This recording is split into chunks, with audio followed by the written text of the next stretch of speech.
Though, just when you think it couldn't get any worse in terms of outrageous abuses directed at President Trump and then candidate Trump by the Obama well, I guess the State Department was involved too, but by the Obama administration and the deep state today, we find out and get further details on the spy that was directed at the Trump campaign and President Trump, or then candidate Trump, by the Obama FBI, Justice Department, CIA, and who knows what else. So all of that escalated this week in terms of controversy and debate. It was first disclosed last week in leaks to the Washington Post and the New York Times, where you had deep staters trying to spin the efforts by the FBI and Justice Department and CIA to infiltrate the Trump campaign as just normal, when in fact it obviously wasn't normal. And what's going on now is the Justice Department and FBI are in a pitched battle with the oversight committees in Congress over documents about this spy. Now, the spy supposedly is Stephen Halper. Now, our friends over at the Daily Caller News Foundation first reported Halper's name, I think, back in March as someone who was oddly trying to connect with George Papadopoulos, that Trump advisor who had been targeted, I think pled guilty to lying, by the Mueller team. Now, Papadopoulos was actually paid by Stephen Halper to produce a piece of writing or a report of some kind. I think it was $3,000, which in typical spy craft is something that happens all the time, where you pay someone money in order to create and cement a relationship. And sure enough, Stephen Halper is reported to have met with Carter Page, George Papadopoulos, and I think Sam Clovis. Sam Clovis was a senior Trump guy. He's not in the administration now, but he was influential within the Trump campaign. Now, what was the pretext for doing so? Those are the questions that are outstanding. Who was behind this spy operation? Those are the questions that are outstanding. Now, I've been calling it SPYGATE. President Trump's been calling it SPYGATE. And outrageously, the liberal media are pretending that this spy wasn't a spy. They're calling him an informant. They're calling him a human confidential informant, things like that, that don't make any sense. This person was not someone who was on the campaign, who was providing information to Trump, to the FBI, which is what maybe a typical informant might be. This is someone who evidently was designated and sent out by the FBI to go after the Trump people and gain information, the very definition of spying.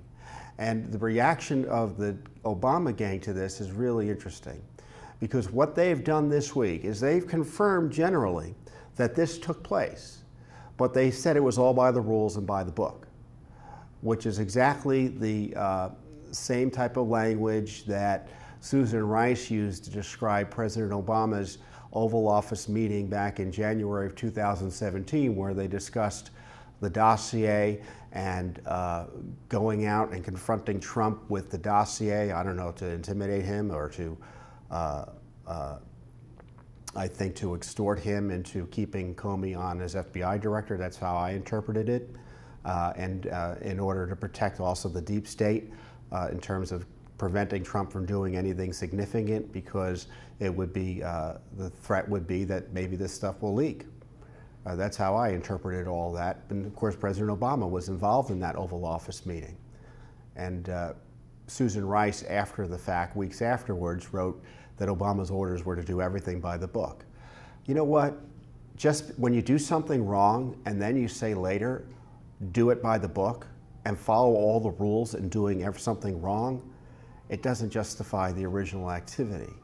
And there is no reasonable way that the United States government could have conducted a counterintelligence investigation or spy operation against a presidential campaign based on the publicly available evidence we have, which is zilch.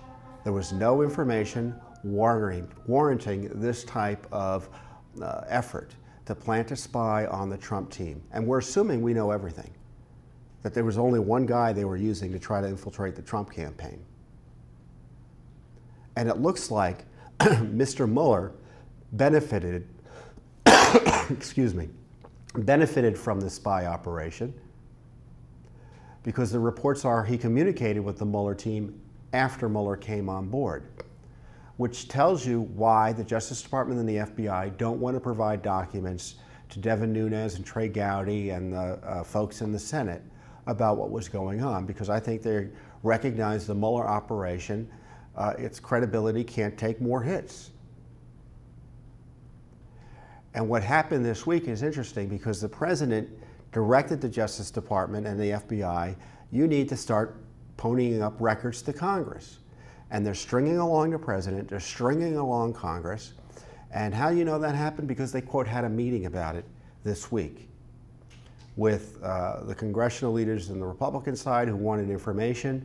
And then there was a second meeting that involved the so-called Gang of Eight, which includes the leadership of Congress on the Democrat and Republican side, and the leadership of the intelligence committees on the Senate and House side as well. My guess is no documents were turned over. Indeed, that's what the reporting is. My guess is the meeting consisted of the FBI and DOJ. Supposedly Rosenstein was there. Mr. Wray, the director, was there, and Senator Coates, who's the Office of Director of National Intelligence, was there. My guess is they told them they did everything by the book. We need to see the documents on SPYGATE. The president needs to step in and order the Justice Department to declassify and release publicly these records. They're stonewalling Congress. They're stonewalling Judicial Watch. And it's all about protecting themselves from potential criminal and civil liability. You have Clapper out there saying, the former Office of Director of National Intelligence head under President Obama, saying he thought it was a good thing that there was spying going on in the Trump campaign. And then he said, well, no, they weren't really spies. And then he said, well, no, they were just spying on the Russians. No, they were spying on the Trump campaign. Then you had James Comey, who's an anti-Trumper, issue a statement through Twitter: "Facts matter. The FBI's use of confidential human sources," the actual term, "is tightly regulated and essential to protecting the country. Attacks on the FBI and lying about its work will do lasting damage to our country. How will Republicans explain this to their grandchildren?" Well, my guess is honest Americans will explain to their grandchildren that people like James Comey, when called out on misconduct, attacked those who were calling him out on misconduct. And when you have government officials like James Comey say that it's not a spy, that it's a human confidential source, without explaining exactly why they thought they had the right to go into the Trump campaign the way they did. And remember, this is only one aspect of what was going on. They were unmasking individuals by using foreign intelligence surveillance. They were taking up the phone records of the Trump campaign through national security letters. So they got the phone records of the Trump campaign as well, all based on the specious allegations that there were perhaps advisors on the Trump team who may have had connections to the Russians.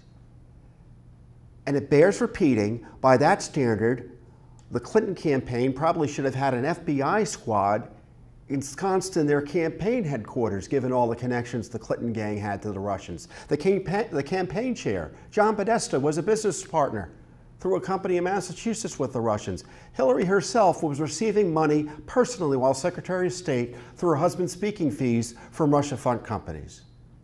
And the FBI and the DOJ all knew that the Russians were sending tens of millions of dollars into the Clinton Foundation and other Clinton-connected entities, all in an effort to influence Hillary Clinton's decision-making on the Uranium One matter.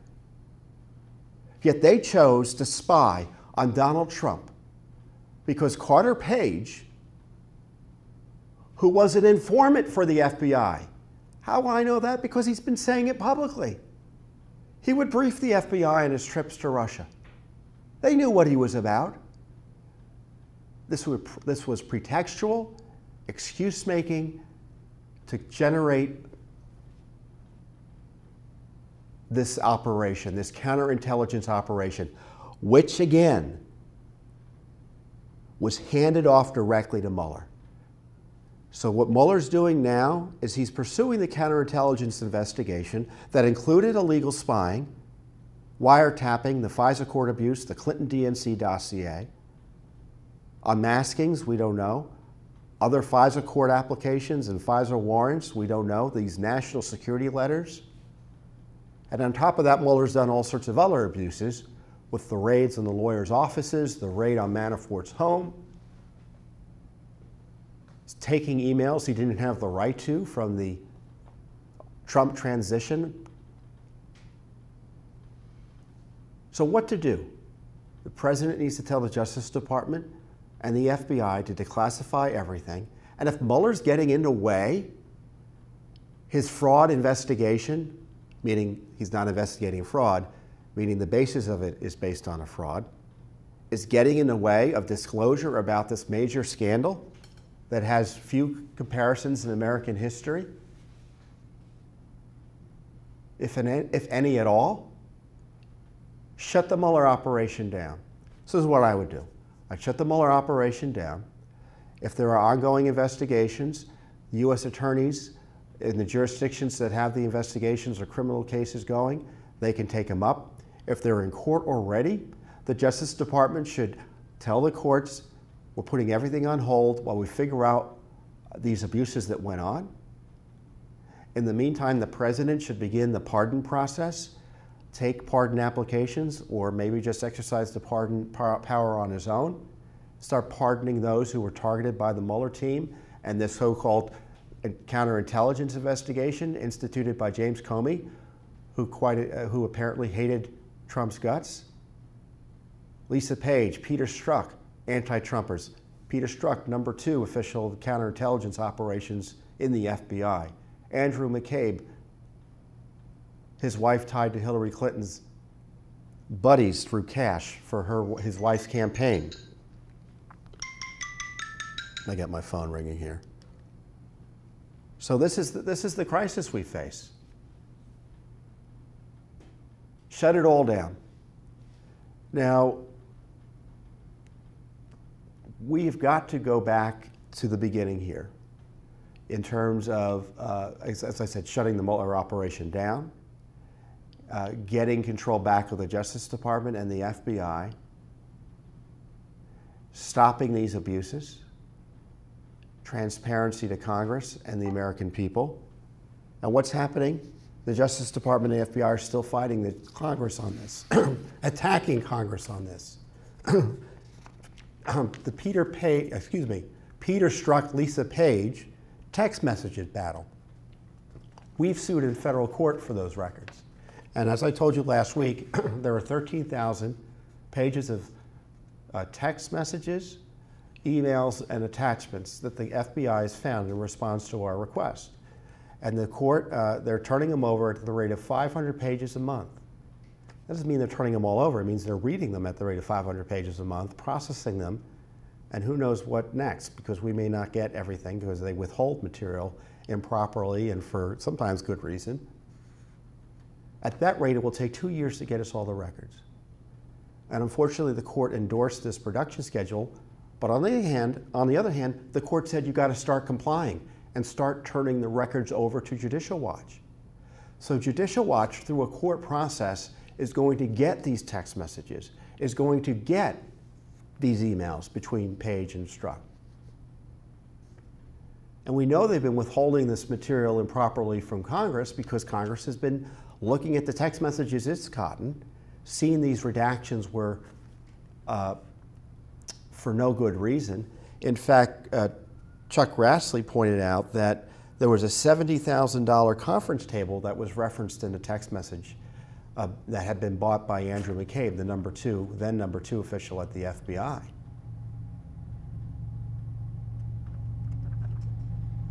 And that was redacted. For what reason? to prevent embarrassment, obviously, to McCabe and the FBI for this abuse. So this is why it's important to be in court, because redactions like that have to be justified in a court process as opposed to this political process that is now being that is now governing the relationship between Congress and the Justice Department and the FBI. There's another text message that says the White House was running the operation of, let me look at the language here. Yeah, the White House is running this. The White House is running this. So these text messages, remember, they reference the insurance policy, they reference the White House running this, they reference all sorts of things related to the handling of the Clinton email investigation, which was a sham investigation, and the improper investigation targeting Donald Trump. So we've got this court process going. It's not as fast as we want. President Trump should intervene, in my view, and the leadership of DOJ and FBI should intervene to get these records out more quickly.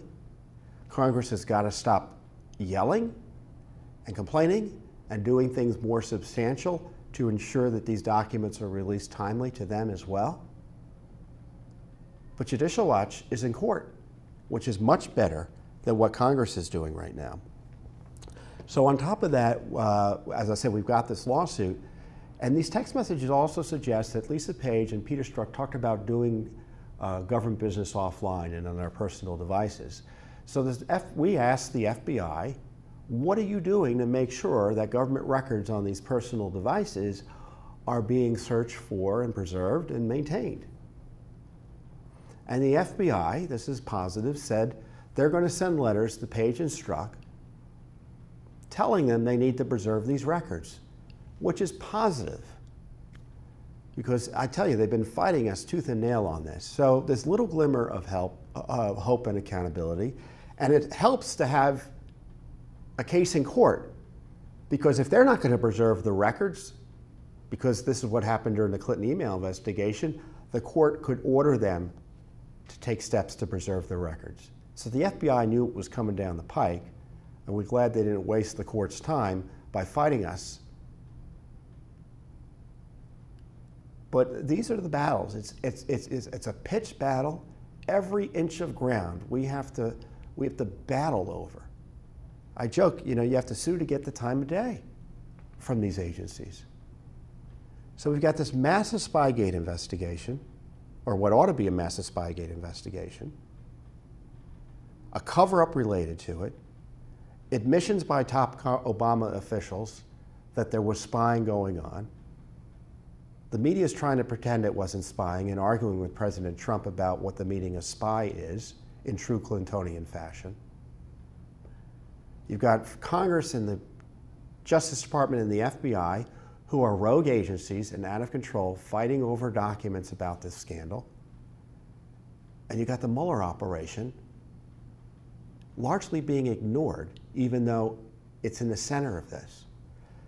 So Judicial Watch has 30+ lawsuits on issues related to the deep state. 30+. Lisa Page, Peter Strzok text messages. Records about the Flynn investigation. Another abuse of power. Records about the FISA warrants. Records about the Clinton DNC dossier. All of that. So Judicial Watch is in court on this in a way that no one else is. So we're proud to do the work, and of course our pressure is leading to disclosures, both to Congress and to us separately. But the fighting is not something we expected to be engaged in as vociferously as we are, given the supposed new leadership at the Justice Department during the Trump administration. And I think President Trump needs to take some strong steps here. So, and why is it we fight? It's the least we could do. And we've got these issues where our constitutional republic is being subjected to attack. We have these the whole swamp deep state contempt for the rule of law and the U.S. Constitution. And on Memorial Day, we honor those who gave their lives to defend our freedoms, our liberties, and our Constitution. The least Judicial Watch can do, and the least that Americans can do, is use the rights that they fought to preserve and protect to hold our government to account to ensure our country continues as a free one. And I've always loved Memorial Day, personally, because the Memorial Day is obviously celebrated on the last Monday, I guess, of May, but May 30th is my birthday, which is the official Memorial Day. So it's always been a nice a day for me personally, but it's one of my favorite holidays. To a degree, it can be called a holiday because it gives honor to those who fought for ours. You know, people say that, you know, boy, Judicial Watch, you're heroes, and you know, you're so brave and such. Look, the heroes are those buried across the way back in Arlington Cemetery and in cemeteries across this great nation.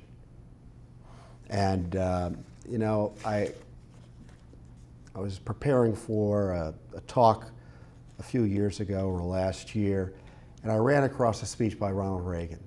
And he gave it at Veterans Day, but it has Memorial Day connotations. And he gave it over in Arlington on November 11th, 1985. And I'll read to you, I'm going to read it in part to you because I think it's important, and I think you'll appreciate the thought his thoughts in light of today's battles. The living have a responsibility to remember the conditions that led to the wars in which our heroes died. Perhaps we can start by remembering this, that all of those who died for us and our country were, in one way or another, victims of a peace process that failed, victims of a decision to forget certain things, to forget, for instance, that the surest way to keep a peace going is to stay strong. Weakness, after all, is a temptation. It tempts the pugnacious to assert themselves, but strength is a declaration that cannot be misunderstood. Strength is a condition that declares actions have consequences. Strength is a prudent warning to the belligerent that aggression need not go unanswered. Peace fails when we forget what we stand for. It fails when we forget that our republic is based on firm principles, principles that have real meaning, that with them we are the last best hope of man on earth. Without them, we are little more than the crust of a continent.